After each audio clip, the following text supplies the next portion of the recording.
Hello my dear student, आज हम discuss करने वाले हैं कि स्क्रू गेज कैसे काम करता है, कैसे हम किसी वायर का डायमीटर कैलकुलेट कर सकते हैं इसके हेल्प से, थिकनेस कैसे निकालते हैं किसी कॉइन वगैरह की। तो सबसे पहले हम फैमिलियर हो जाते हैं कि जो हमारा एपरेटस आपको दिखाई दे रहा है इसको हम स्क्रू गेज कहते हैं। और इसके पार्ट को अगर मैं आपके साथ डिस्कस करूँ तो देखो, सबसे पहले जो पार्ट आप इसमें देख रहे हैं ये वाला पार्ट, इसको हम स्टड कहते हैं। क्या कहते हैं इसको हम? स्टड। इस वाले पार्ट को हम फ्रेम कहते हैं बच्चों। क्या कहते हैं इसको? फ्रेम। ठीक है।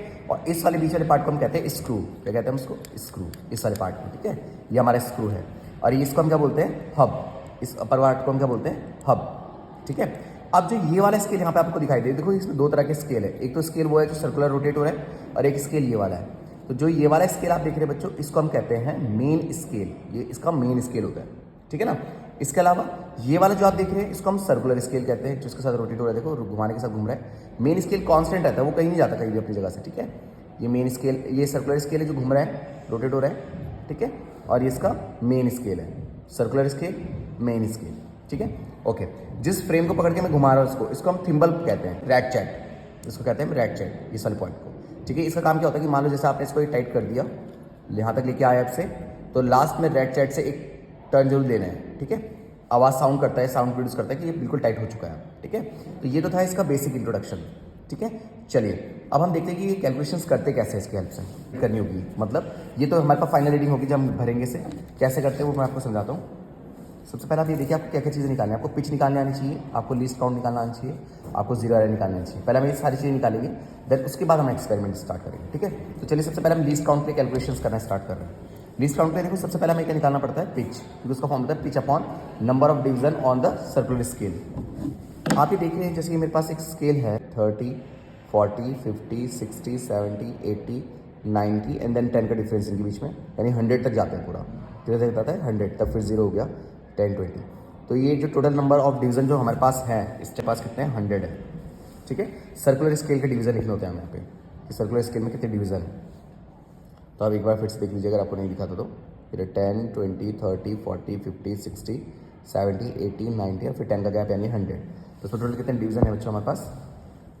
Total number of division on circular scale is 100। अब हमें कैलकुलेट करके लेके आनी पिच। अभी पिच क्या होती है वो देखते हैं कैसे निकालते हैं। देखिए आप सबसे पहले क्या कीजिए, इसको हम एक बार एंड पॉइंट पे ले आते हैं। मेन स्केल की देखिए, ये देखिए यहाँ पे एक जीरो की लाइन दिख रही है, ये वाली लाइन आपको मेन स्केल का जीरो है। अभी हमें क्या करना है कि एक पूरा सर्कुलर रोटेशन ले जाना है यहाँ से। क्या करना है बच्चों? सर्कुलर पूरा रोटेशन लेना है, ठीक है। तो चलिए ये लिया मैंने एक पूरा सर्कुलर रोटेशन, 30, 40, 50, 60, 70, 80, 90 और ये आ गया फिर से रोटेशन, ठीक है। अभी एक रोटेशन देखने के बाद आपको दिख रहा होगा कि हमें यहाँ पे एक डिवीज़न दिखने लगा है। देखिए ये डिवीज़न दिख रहा है एक, देखिए यहाँ पे आपको एक डिवीज़न दिखना स्टार्ट हुआ है, ठीक है ना।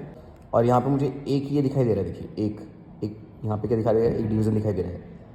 तो जो हमारा लीनियर स्केल है, यानी कि जिसको हम क्या कहते हैं? मेन स्केल, उसमें हमें एक डिवीज़न दिखाई दिया जब हमने एक रोटेशन किया। उसको हम डिवाइड करेंगे तो हमारे पास यहाँ पे आ जाएगा क्या?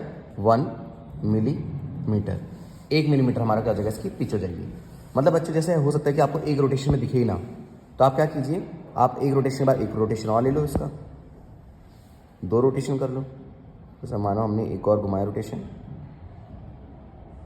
अभी देखो यहाँ पे देखो 2 दिखने लगे, दो दिखने लगे, एक ये है एक यहाँ पे है, ठीक है। हो सकता है इसमें क्लियरली विजिबल ना हो, पर देखिए 2 दिख रहे हैं यहाँ पे। तो ये जो 2 है, अब मैंने 2 सर्कुलर वो मारे हैं, रोटेशन मारे हैं, तो 2 डिवाइडेड बाई 2, पिच का जो फॉर्मूला बन जाएगा कैसे बन जाएगा वो? 2 डिवाइडेड बाई 2। तो यहाँ पे क्या जाएगा? फिर भी 1 ही आएगा, ठीक है। अब पिच की वैल्यू मेरे पास कितने आ गए यहाँ पे? 1 मिलीमीटर डिवाइड बाय, अगर मैं से 100 कर देता हूँ तो कैसा आएगा बच्चों हमारे पास? 0.01 मिलीमीटर।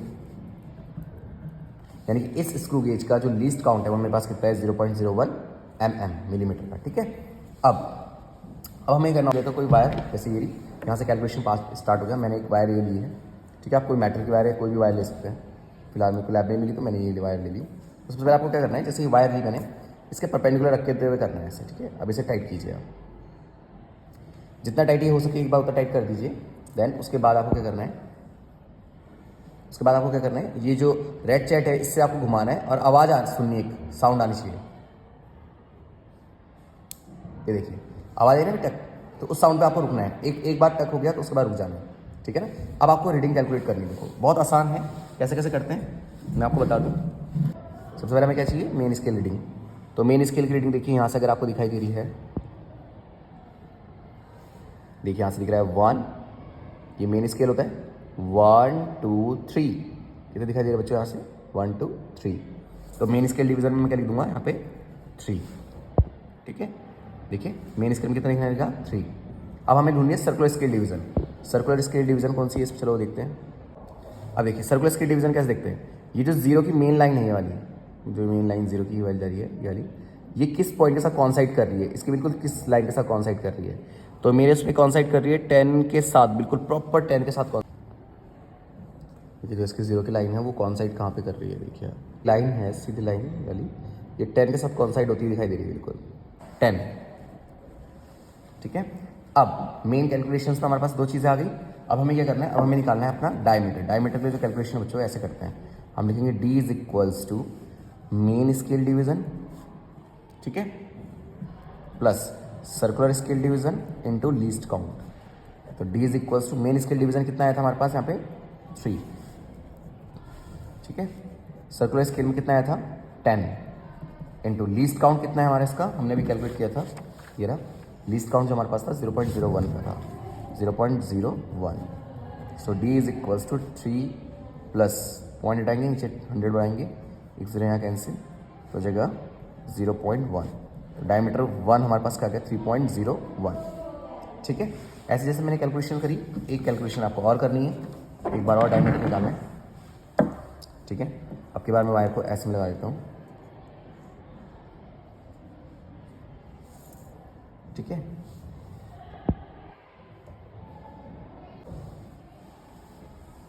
अब ये जो मेन स्केल दिख रहा है ना आपको, इस मेन स्केल में देखिए कितने डिवीजन है, 1 2 एंड 3, 3 रीडिंग दिख रही है अभी भी। तो नेक्स्ट वाले में मैं लिखूँगा क्या कि मेरे को मिला है 3। सर्कुलर में डिवीजन देख लेते हैं एक बार कितना आ रहे हैं। देखिए जो अब दिखाई दे रहा है, देखिए ये जो 10 है वो यहाँ पे है, 10 की लाइन ये वाली है, और ये स्केल मेन स्केल की लाइन है, तो इनके बीच में ये जो डिवीज़न है इसको मैं काउंट कर लेता हूँ।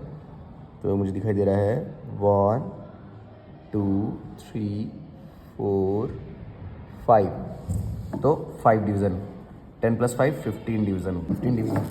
फिर से कैलकुलेशंस करते हैं D2 निकालने के लिए। D2 is equals to main scale में कितनी थी 3 प्लस सर्कुलर स्केल में कितने आ गई 15 division multiplied by least count.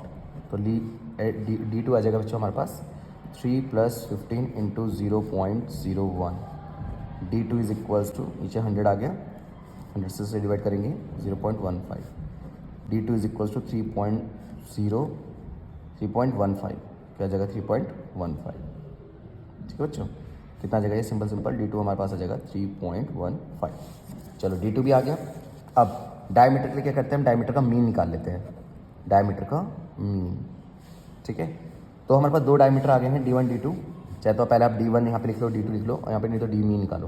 क्या होता है उसका फॉर्मूला कि D1 प्लस D2 अपॉन 2, तो आ रहा है 3.01 प्लस 3.15 डिवाइड बाय 2, ठीक है, तो आया 3.08, ठीक है, D मीन, ठीक है। ये आ गया हमारे पास डायमीटर। अब हमें क्या करना है, अब हमें मेन कैलकुलेशन निकालना है, फिर से हमें निकालनी है जीरो एरर। अभी जीरो एरर कैसे फाइंड करते हैं को, मेन स्केल की जीरो की लाइन ये रही और इसके जीरो ऊपर है, जब मेन स्केल से ऊपर जीरो आता है तो नेगेटिव एरर होती है इसमें, ठीक है, और अगर नीचे आएगा तो पॉजिटिव। मान लो ये मेन स्केल है, मेन स्केल का और उसका जीरो ऐसे ऊपर आया, यहाँ पे आया उसका सर्कुलर स्केल का, मेन स्केल का यहाँ पे है, ये सर्कुलर स्केल का ऊपर आया, तो इस केस में आप क्या कहेंगे इसको कि यहाँ पे नेगेटिव एरर है, ठीक है। और अगर मान लो कि ये मेन स्केल का है और सर्कुलर का जीरो यहाँ पे आ रहा है, तो हम इसे कहते हैं पॉजिटिव एरर है, ठीक है। फॉर एग्जांपल कभी ऐसा हो गया कि मेन स्केल और सर्कुलर स्केल बिल्कुल बराबर आ जाए, तो यहाँ पे जीरो एरर होती है, ठीक है, क्या होती है जीरो एरर। तो फिलहाल हमारे पास जो स्केल है अभी उसको हम ध्यान से अगर देखें,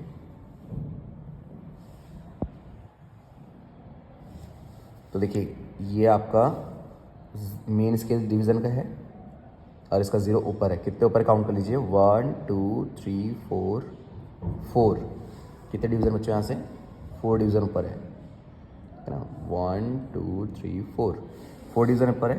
तो मैं यहाँ पे लिख दूंगा जीरो एरर के लिए कि कितने डिवीज़न ऊपर है -4, क्योंकि ऊपर मिला है तो इसलिए -4, ठीक है, into least count. Least count आपने कितना निकाला हुआ है 0.01। ठीक है, फिलहाल जो हमारा ये वाला इंस्ट्रूमेंट है इसमें नेगेटिव एरर है, याद रखना। ठीक है, -0.04 हो जाएगा। अब आपको याद है अपने डायमीटर जो निकाला था मेन, ये रहा। तो जो डायमीटर हो जाएगा वो जाएगा कि जो डी मीन आपने निकाला है उसमें प्लस करना है 0 एरर को। अब d is equal to D mean आपने क्या निकाला हुआ है 3.08, इसे प्लस करना है क्या हमारा 0 एरर। 0 एरर की वैल्यू क्या है माइनस का 0.04। सो d टेंस टू, इसको माइनस कर लेते हैं। स्टैंड आपको समझ में आया होगा कि हम किस तरह से कैलकुलेट करते हैं। अगर समझ में आया तो please do like share and subscribe. Thank you so much for watching.